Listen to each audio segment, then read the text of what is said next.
सो hey everyone, आज हम सीखेंगे वोकेबलरी एंड सिनोनिम्स। ठीक है, जो आपके सारे modules with no matter whether it is listening, reading, writing और स्पीकिंग, सभी जगह पे काम आने वाला है। ठीक है, so our very first word is important. Important का क्या मीनिंग होता है? जरूरी। ठीक है, तो इसको हम और क्या क्या कह सकते हैं? So let's understand. So the very first word is imperative. ठीक है, और हम क्या बोल सकते हैं? जरूरी यानी इंपॉर्टेंट को इसेंशियल।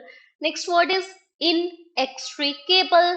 ध्यान रखना है, अगर इसका उल्टा करेंगे एक्सट्रिकेबल मतलब फालतू, इनएक्सट्रिकेबल मतलब जरूरी। Next is significant. ठीक है, next word is pivotal. Next one is vital. Next word noteworthy. Next noticeable. Next necessary and the last one is prominent. तो सभी का मीनिंग क्या है? जरूरी। ठीक है, तो जब भी आपको इंपॉर्टेंट वर्ड यूज करना हो, उसकी जगह पे आपको इस सिनोनिम भी यूज कर सकते हैं। राइट, नेक्स्ट वर्ड पे हम चलते हैं। सो दिस इज मैनी। तो मैनी का क्या मतलब होता है? देखिए, बहुत सारे। ठीक है, I would like to request you कि आप साथ साथ इसको नोट डाउन करते जाइए, स्क्रीनशॉट मत लीजिए, नोट डाउन करिए, क्योंकि स्क्रीनशॉट्स जो है वो आपके फोन के एक कॉर्नर पे पड़े रह जाते हैं and at the end delete हो जाते हैं। बट अगर आप लिखेंगे, you will be able to improve your spellings and your learning capacity as well. ठीक है, so this word is many. Many का मतलब होता है बहुत सारे। ठीक है, तो इसको हम और क्या क्या कह सकते हैं? myriad, next is numerous, then plenty, then next one is countless, next word is plethora of, and last is ample। ठीक है, याद रखना यहाँ पे ample के साथ हम ऑफ नहीं लगाते हैं, just we use ample। Next चलते हैं जी। सो ओके जी, नेक्स्ट वर्ड देखते हैं। This is advantages. एडवांटेजेस का मतलब क्या होता है? फायदे। ठीक है, तो इसको हम और क्या क्या बोल सकते हैं? Benefits, positives, next is pros, pros, next is merits, then positive aspects, brighter sides and upsides.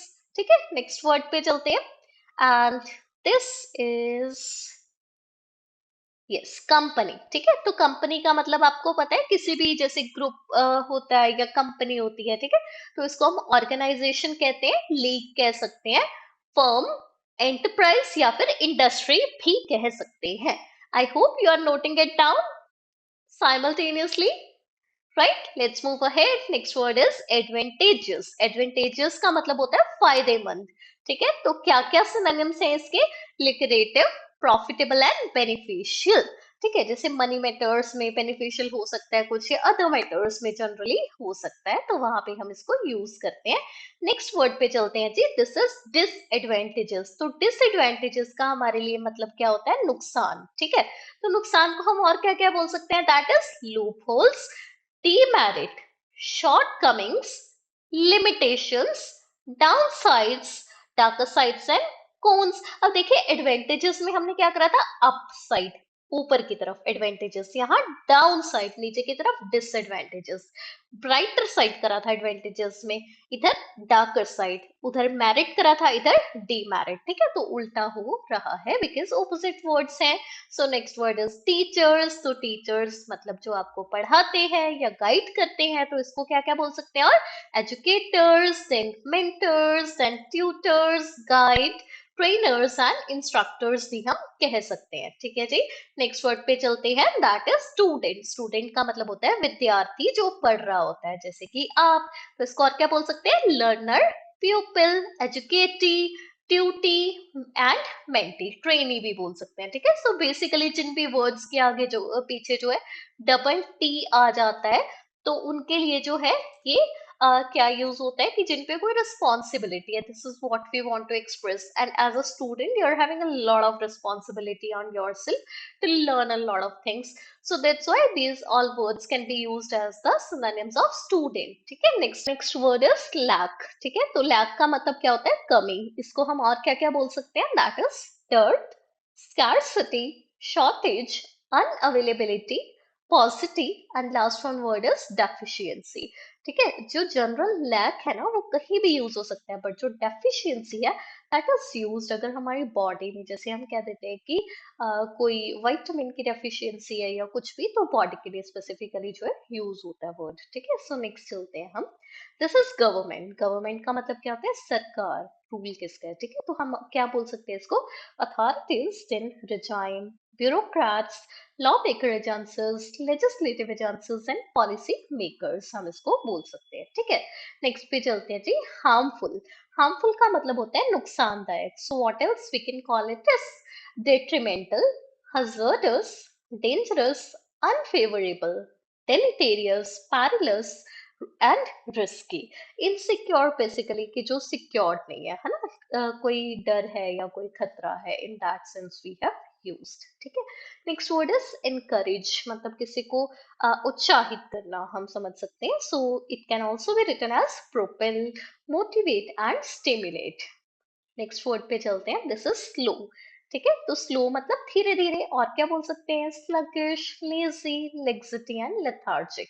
तो बेसिकली कब यूज करते हैं ये सारे वर्ड, जब हम कहते हैं कोई ह्यूमन काम करने में बहुत ज्यादा स्लो है, तो वहां पे जो है हम उस सेंस में यूज कर रहे हैं, ठीक है। So next is for example, यानी कि उदाहरण के लिए। तो इसकी जगह पे हम और क्या क्या एडवांस्ड वर्ड्स यूज कर सकते हैं, चलो चलिए देखते हैं। So these are for instance, to exemplify, to illustrate, a case in point, to cite an example, to cite a paradigm. Yes, it's paradigm, not paradigm, right? Keep it in your mind. Next one word is to epitomize and as an epitome. याद रखना है जो last के to हैं that can be used अगर आप किसी name के साथ एग्जांपल दे रहे हैं, अदरवाइज बाकी सभी विदाउट नेम भी यूज हो सकते हैं। Let's suppose I want to say कि dash and dash Mr. Gupta is a great person, right? Then I'll be using epitome or epitomize. But अगर without name बोल रहे हैं, then हम कोई भी starter इसमें से बाकी में से use कर सकते हैं। नेक्स्ट पे मूव करते हैं, दैट इज रैपिड इंक्रीज। तो रैपिड इंक्रीज का मतलब होता है एकदम से कुछ बढ़ जाना, ठीक है। तो इसको हम और क्या क्या बोल सकते हैं, that is rampant increase, dramatic augmentation, proliferation, exorbitant increase and exponential increase, ठीक है। जैसे मान लीजिए किसी चीज का प्राइस बहुत ज्यादा रेज हो गया, then हम क्या कह सकते हैं, that we have seen exorbitant increase in the price of the commodities। हमने चीजों के भाव में बहुत ज्यादा जो है चढ़ाव देखा है। नेक्स्ट वर्ड पे चलते हैं, दिस इज टू कंक्लूड। जैसे अभी आपको एसे एंड अप करना है या फिर कोई स्पीकिंग का टॉपिक एंड अप करना होता है, देन हम टू कंक्लूड की जगह पे क्या क्या लिख सकते हैं। So these are to recapitulate, ठीक है, टू एनकैप्सुलेट लिख सकते हैं, ऑल इन ऑल लिख सकते हैं, टू सम अप लिख सकते हैं, टू समराइज भी लिख सकते हैं, ठीक है। अगर आपको ज्यादा इंप्रेसिव जाना है टास्क टू में एंड वर्ड्स भी अच्छे से लिमिट में कवर करने हैं, then we can write having analyse the whole scenario, it can be concluded that. Scenario मतलब देखिए सिचुएशन, होल का मतलब क्या होता है, सारा का सारा, एंड एनालाइज्ड मींस अच्छे से देख के। सो वी कैन यूज अच्छे से देखने के बाद ये कंक्लूड यानी समरी निकाली जा सकती है। That means having analysed the whole scenario, it can be concluded that. Next one is weighing up the pros and cons. It can be recapitulated that मतलब फायदे और नुकसान का मोल भाव करते हुए हम लाइक उसको तोलते हुए हम क्या कह सकते हैं कि इसको कंक्लूड कर सकते हैं, ठीक है। नेक्स्ट चलते हैं हम। So this is reduce, as the name refers, reduce का मतलब क्या होता है, कोई चीज कम करना। तो इसको और क्या क्या बोल सकते हैं हम, कर्टेल। नेक्स्ट इज एलिविएट और मिटिगेट, देन हम डिक्रीज भी बोल सकते हैं, drop down and fall down भी बोल सकते हैं। लेकिन अब लास्ट लाइन में मैंने इतने सारे वर्ड्स लिखे हैं, इसका मीनिंग क्या है, इसका मीनिंग भी रिड्यूस होना ही है। लेकिन अगर मान लीजिए बहुत ज्यादा रिड्यूस हो गया कुछ, तब हम इसको यूज करेंगे। जैसे किसी चीज का प्राइस मान लीजिए 100 रुपीज था, 10 रह गया, then we will say decline, diminish, plummet and plunged, ठीक है। ओके, नेक्स्ट वर्ड पे हम जो है मूव करते हैं, दिस इज चिल्ड्रन यानी कि बच्चे। तो इनको हम ऑफस्प्रिंग्स या फिर ग्रोइंग पन्स भी बोल सकते हैं। नेक्स्ट वर्ड इज गार्बेज यानी कूड़ा करकट, क्या बोल सकते हैं, लिटर या रबिश या फिर ट्रैश भी बोल सकते हैं हम, TRASH, right. Next word is rich. तो रिच यानी कि अमीर, इसको हम और क्या बोल सकते हैं, affluent, opulent, well to do, wealthy and prosperous, ठीक है। ये सारे वर्ड्स भी जो है हम यूज कर सकते हैं।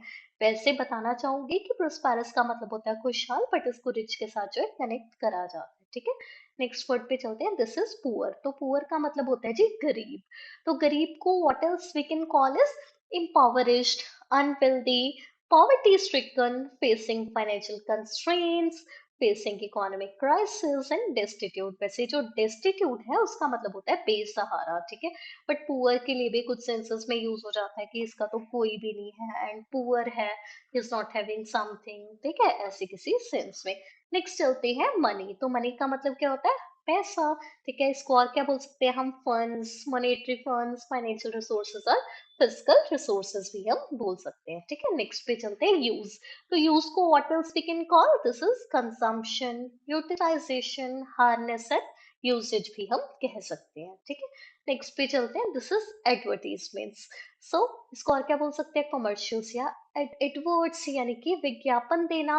नेक्स्ट देखिए जी, extremely happy, let's suppose I want to say that I am extremely happy today, मैं बहुत खुश हूँ, तो इसको हम और क्या बोल सकते हैं, elated, over the moon, on cloud nine, overjoyed and Jubilant भी हम बोल सकते हैं, ठीक है।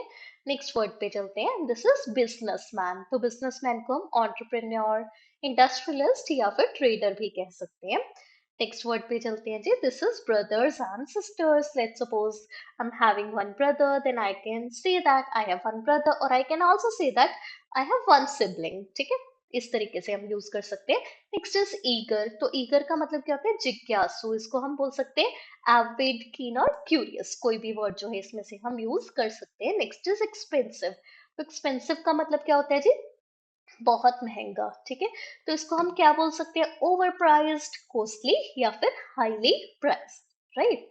नेक्स्ट चलते हैं, मॉडर्न। मॉडर्न पता ही है आपको कि आजकल के जमाने का, नए जमाने का। तो इसको हम और क्या क्या कहते हैं, contemporary, cutting edge, present day, updated and trendy. Trendy भी जो है हम बोल देते हैं। नेक्स्ट इज कम्युनिकेशन, यानी कि बातचीत करना। तो इसको what else we can call is, what else we can say is socialization, interaction and conversation, ठीक है। नेक्स्ट वर्ड्स पे चलते हैं, दिस इज इंफॉर्मेशन। तो इंफॉर्मेशन को हम और क्या कहते हैं, data, figures, details, facts and statistics, ठीक है। नेक्स्ट वर्ड पे चलते हैं, दिस इज ओल्ड फैशन, पुराने जमाने का। So, इसको हम और क्या बोल सकते हैं, आउटडेटेड, एंशियंट, आउटमोडेड, एंटिक्वेटेड एंड ऑब्सोलीट भी हम बोल सकते हैं, right. So the next and the last word of today is migrating, यानी कि एक जगह से दूसरी जगह शिफ्ट कर जाना। तो इसको हम और क्या बोल सकते हैं, shifting, moving, relocating and departing. Thank you so much for watching the whole lecture. I just hope that it was very, very useful for you. And please अगर आप रिवाइज करना चाहते हैं तो प्लीज मेक श्योर कि आप पूरी video को 2 से 3 बार दोबारा लेक्चर जो है गो थ्रू करें, so that you can remember all these synonyms very well. Thank you so much once again. Have a good time ahead.